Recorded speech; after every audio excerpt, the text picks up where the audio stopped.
Hi, Bill Stainton with Producing Results, and I've got a question for you.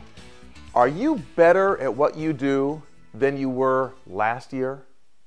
Are you continually improving how well you do your work?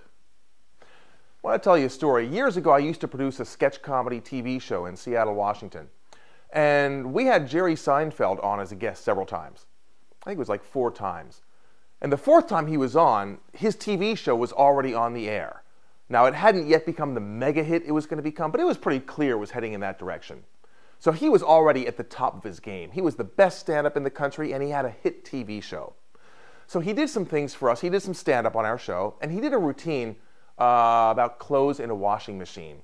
And I'd seen him do this routine before, but somehow it seemed better than I'd seen it before. So after the show, in the green room, I was sitting there and talking with him. I said, Jerry, tell me something. What did you change? Because something seemed different. It was better. And he said, oh, you noticed that. I'm glad I'm not going to try and do a Jerry Seinfeld impression because I'm terrible at it. But he said, I'm glad you noticed that.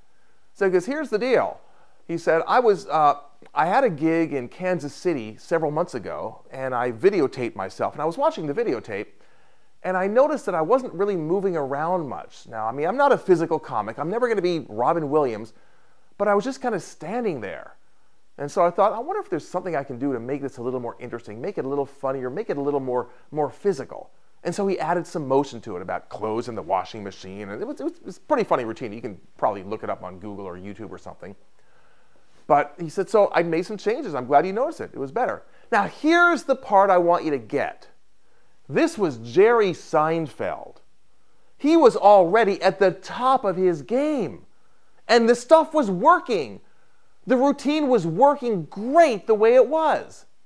And yet he was still consciously looking for ways to improve, looking for ways to get better. Now, if Jerry Seinfeld at the top of his game is still looking for ways to get even better, what's wrong with you and me? What's our excuse? You know, part of what I do when I'm talking about producing results is I work with other professional speakers from time to time doing some coaching, and one of the things I tell them is that they should be improving to the point that yesterday's audience is cheated by today's performance. That's how rapidly they should be improving. It's the same in your business. If you're not better than you were last year or last week or even yesterday, you're heading in the wrong direction, because even if you're staying the same, that's the wrong direction. If you're not getting better, your competition probably is. So if you really want to produce great results in your business, you need to be consciously improving how well you do what you do. Take a tip from Jerry Seinfeld. Keep looking for ways to get even better. Now go out and produce great results today.